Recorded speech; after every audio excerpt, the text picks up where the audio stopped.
Hello, welcome to Wide Left Sports. Today I am joined by Montana State player, coach, and now he was just recently hired on as the offensive quality control coach at Iowa State, Sean Chambers.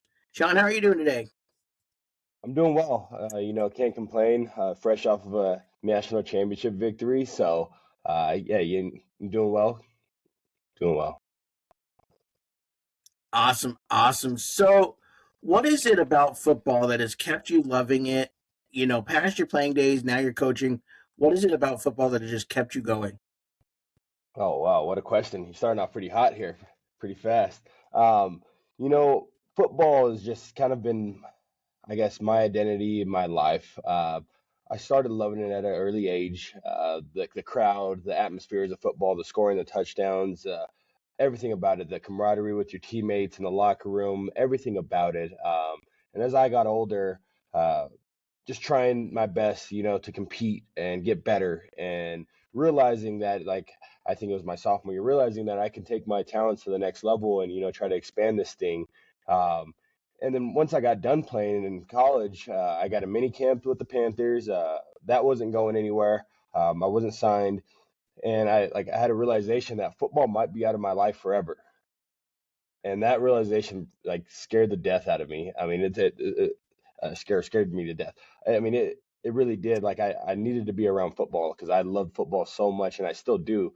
Uh, so I think, to answer your question, really, just everything about it, just it's really the greatest game, and I want to be around this game for as long as I can. So. I love that. I love that. So then, what is it like to have a relationship with Coach Vegan like you do? He brought you on as a player um, multiple times, and then obviously kept you on as a coach too over at Montana State. What's it like to have a relationship with him and just have that for multiple years? Yeah, I'm forever indebted to that guy. I love that guy to death. I love his family. I love his kids. I'm forever indebted to that guy. He, recruited me out of high school. I played quarterback for him for 3 years. Uh, Now I didn't get to finish any of those seasons for him, and that's probably one of my biggest regrets. But he brought me on here at Montana State, gave me a fresh start, and really, made my experience, my college experience, incredible here at Montana State. I got my degree from here. I graduated from here. I'm an alum from here. Um, and our relationship, I think, has grown so much over the last, I think, what is it? It's 2026 now, 9 years, since when we met, in 2017, um, but he's such a good dude. He's a guy that you literally want to die for. You want to work hard for. You want to just do everything for. And for him to win this national championship, and kind of check that box, that just means the world. I'm so happy for him. He deserves everything. He's such a good leader. He's such a good man, and just I can't say enough great things about the guy. I love that. So during your playing time at Montana State, you guys were right there, obviously making national championships and being right there at the cusp. So, what is it like now this year as a coach to have jumped that hurdle and won the national championship, and just to kind of see the progression of the program the last 5 years? Yeah, it's incredible. There's a lot of guys, Callahan O'Reilly, R.J. Fitzgerald. Those two come to mind first because I just saw them in Nashville. Ty Okada, Lance McCutcheon. Tommy Malott. A lot of guys that just laid that foundation for what we just accomplished a couple days ago, and it really isn't just incredible. Like, we've wanted to climb this mountain for as long as we've been here, and we've come up short multiple times. In the national championship game, in semifinal games, in the second round, we've come up short. And so to kind of get that monkey off our back and accomplish what we want to accomplish, which is that top tier on our pyramid, is super incredible and super just surreal. It really is such a surreal feeling. Like after the game, I literally had no words to describe what we accomplished, or just to even say what was on my mind. Like, it was just such an incredible feeling, and such a just group effort from not just our current players, not just our current staff, but the staff before, the players before, just everybody, the community, the fans. It's just such a group effort. And this national championship is not not just the guys in this room, in this building. It's everybody in Bozeman. It's all the Bobcat fans around the nation. It really is. It's such a group effort, and just proud and super happy that we accomplished what we want to accomplish this year. I love that. So during your playing days, you shared the quarterback room with one of the other legends of Bobcat football in Tommy Millott, and really had like this yin yang type of thing with your guys' play styles. So how cool is that to have that? For those couple of years where you guys really were feeding off of each other and playing really sound football with each other and kind of creating that. Yeah, it was awesome. If there's one person that you want to share the field with as a quarterback, it's Tommy Millott. That kid is selfless. Um, he's willing to do whatever it takes to win. He's willing to help in any way he can, teach in any way he can, and he's taught me a bunch of different things over the years. And I kind of got the neat experience of playing with him and then coaching him. So that was even more incredible.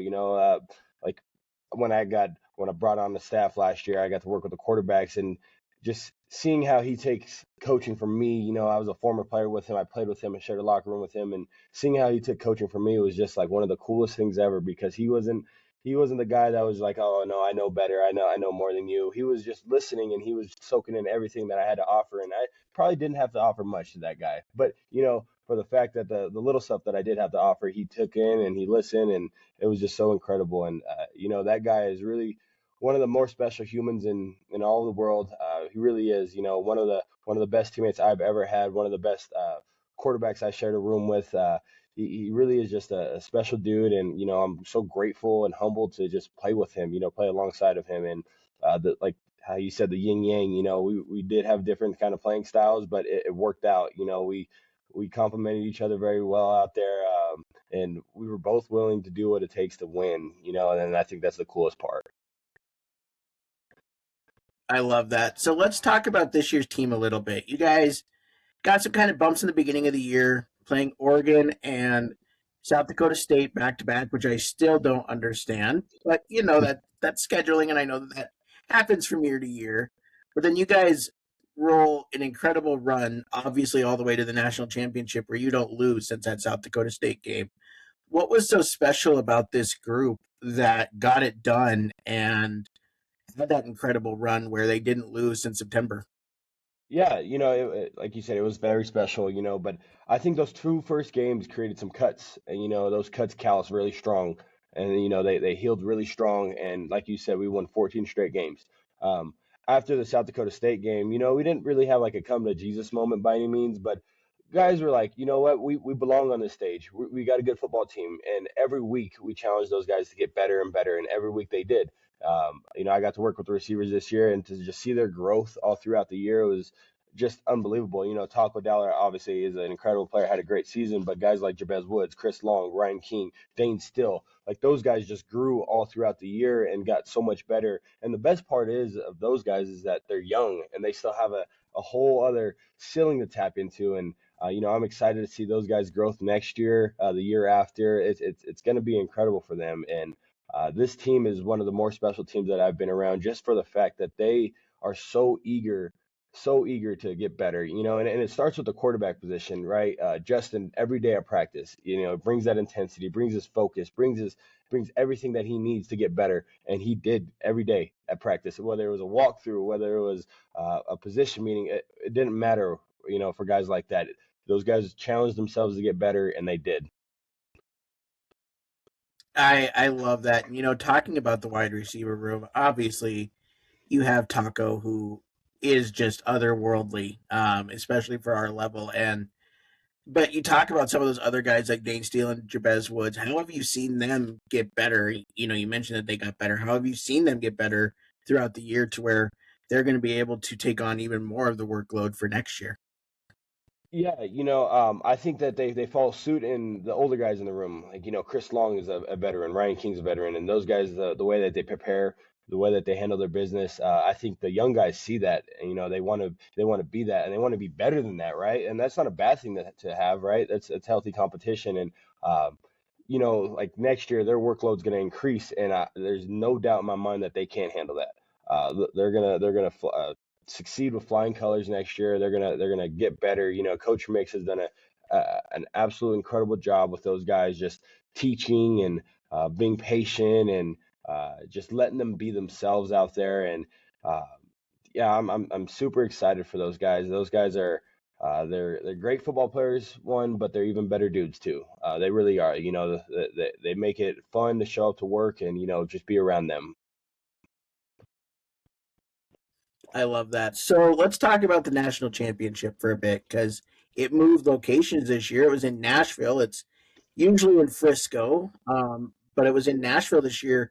What did you think about the game being in Nashville and kind of compare it to Frisco? Because I mean, you've been able to experience both.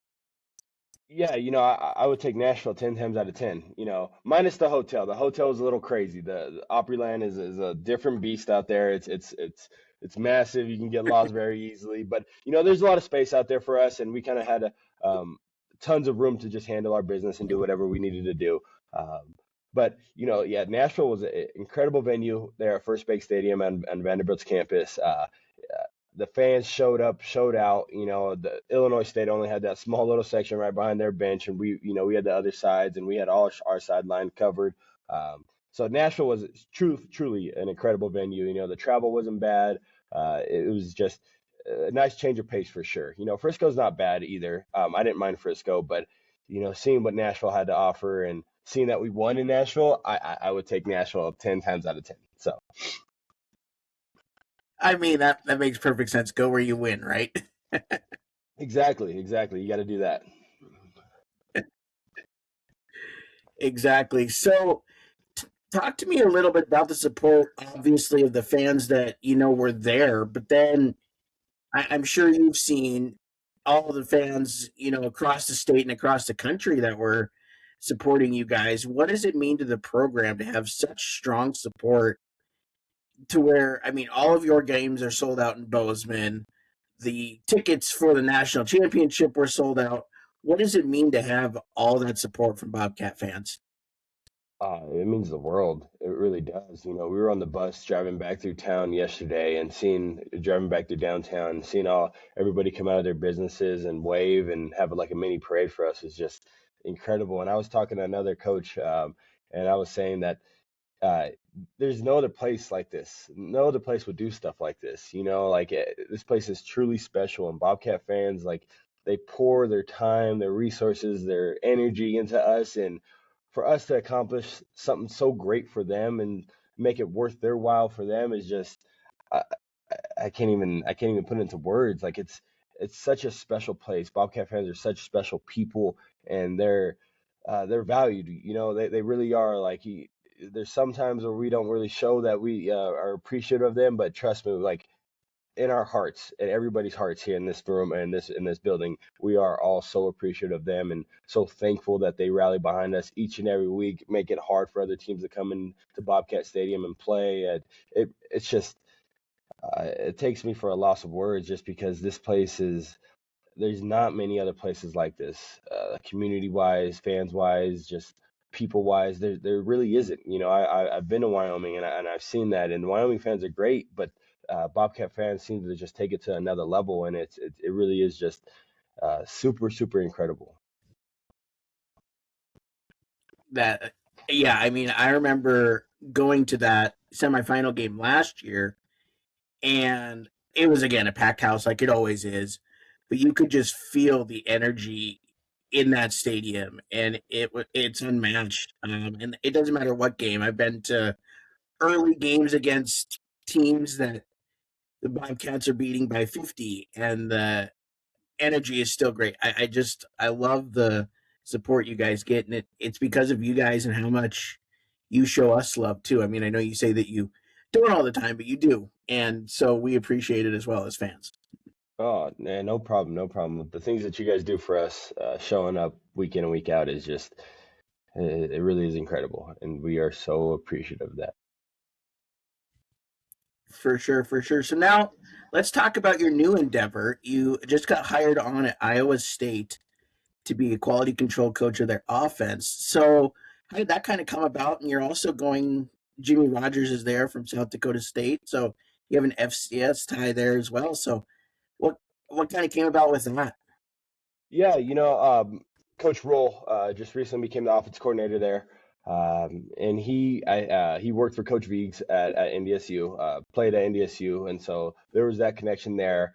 And he approached me, and we kind of developed a relationship. And thankfully enough that he saw enough in me and um, saw what I maybe can be in coaching, and offered me a position there. And Coach Rogers, obviously, we're familiar with each other. We played against each other a couple times. He was the defensive coordinator in 22 and the head coach in 23, and so I think he was familiar with who I am, and I think respected me enough as a player to just give me an opportunity like this. And I can't say thank you enough to Coach Rogers and Coach Roll for just thinking enough of me to bring me on there to the staff and trust me enough to do some work for them. That's awesome. And how excited are you to get to work in Big 12 football? I mean, that's pretty big brand of football that you're sinking your teeth into. Yeah, no, I'm excited. I'm excited. Obviously, just kept up with the Iowa State just because Coach Campbell did such a great job there, and they kind of built a special place there, and just seeing them on social media just succeed and have uh, ample amount of wins over the last couple of years is just one of those places where it's like, oh, that's a cool place. That seems like a really cool place, and for me to get the opportunity to go work there and as you said, work in Big 12 football is cool. It really is. But on the other hand, I am. Man, I'm sad. I'm sad to leave a place like Bozeman. Obviously, I graduated here. I played here. I had tons of success here, tons of fun here, tons of just happy moments here. I've met my girlfriend here. Just this place just means so much to me. Like it really does just mean the world to me. And man, you're gonna make me tear up a little bit, but this place is special to me, and this place will always hold a special place in my heart to me. It really does. And when I leave tomorrow morning and drive out of Bozeman, it's gonna be a sad moment, But I know that my future is hopefully exciting, and hopefully there's things down the road that can maybe bring me back to this place, and that's very exciting.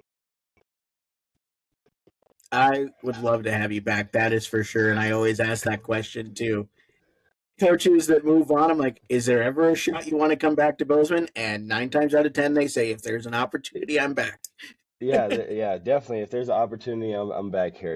I do love this place. Like it's awesome. From the top down leadership from Mr. Costello to Viggs to Coach Mix. It's just a first class organization, a first class university, and it really is just a special place. I love that. Well, I don't want to make you cry too much, but I did see your post on Instagram that you were leaving Bozeman and going to Iowa State. And I at first was sad because I love seeing you on the Bozeman sidelines. But then I looked at the comments and saw all of the players supporting you and saying, we love you. And so, what does that mean to you to have such support from the kids now to players you played with to everything? And that means a lot. That means a lot. That means just everything to me. Those guys, they I didn't start my career here, but they welcomed me in with open arms.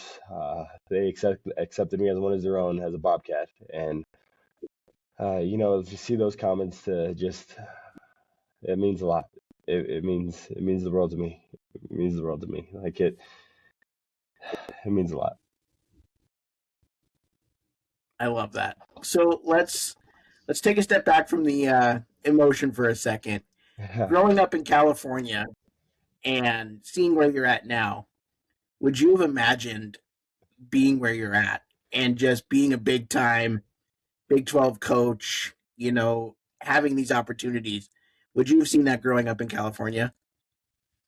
I couldn't even, yeah, probably not. 9 years ago when I was getting recruited to Wyoming, I was probably thinking as a young kid, like, what am I doing going to Wyoming, right? What am I doing leaving California, the greatest state ever, right? What am I doing? But everything does happen for a reason, and I am super happy and blessed that I was afforded the opportunity to go to Wyoming and play for Coach Vegan, and even more blessed to be afforded the opportunity to come play for him again here in Montana. Um, uh, yeah, it's incredible how things work out. It's just such a roller coaster ride that you just gotta endeavor, and you just gotta roll through the highs and lows of it. And um, I wouldn't change it for the world how it all worked out. I really wouldn't change it for the world, and I am just over the moon excited that I got to spend my last 4 years here in such a wonderful place. Awesome. And then one of my final questions here is, as you look back at your time in Bozeman, what are highlights you're going to have as a player, and then of course as a coach, which I know the national championship is one of them. So we'll leave that out there. Yeah, yeah, yeah. I guess as a player, one of the highlights I have is 22 kegs. Uh, it was just the way we won, the way we did it, just the way that we won. I think we won. Oh man, I want to say like 12 straight games after we lost to or 11 straight games after we lost to who was it, Oregon State that year. We, my first conference championship, like that was just such an uh, incredible day, incredible game, incredible experience, incredible memory that I had. It really was. It was such a such a great day. And then as a coach, um, leaving the national championship out of it, obviously, I think this year the way that we went into Washington Grizzly Stadium was wow. Uh, wow. I mean, that was maybe besides the national championship, maybe one of the greatest days in Bobcat history. The way that everybody handled their own business here, from the equipment staff to the training staff to the coaching staff to the players, and the way we went in there and got that monkey off our back that we can't win in there. That was just a fantastic day. They had a fantastic team this year, great team, and the way that we Yeah. can go in there and operate at a high level, compete at a high level, execute at a higher level was just uh, wow. I mean, incredible. And it's a testament to the guys in this building that show up every day, work hard, and they handle their business. So that was a fantastic memory of mine. And then also the semifinal game against the Grizzlies too. Like, showing up. It's hard to beat a team twice. It's even harder to beat a great team twice. Right. They were a great team. And the way they came in here and they took the lead, and everybody I'm sure was panicking like, oh no, this can't happen at home, right? And the way we rattled off, I think it was like 4 straight touchdowns. Just whoa, like that is that is incredible. The 3rd and 20 play was just even more incredible. Like so, those two games definitely are a big favorite memory of mine. Oh, for sure. I mean, you're going out of being a Bobcat coach, beating the Grizz twice in 1 year. That's never happened. So I think that's awesome. Yeah, no, no, I'm with you. I think that's fantastic. Awesome. Well, I want to thank you so much for coming on, fitting me in right before you leave. I'm so thankful for that. And yeah, I wish you the best of luck in Iowa. I know you've got a lot of Montana fans following you there. And so wish you the best of luck. Oh, thank you so much, Mitch. Thanks for having me on, and thanks for being just an incredible supporter of ours. Of course, of course. You have a great rest of your day. You too. Thank you. Thank you. Thank you.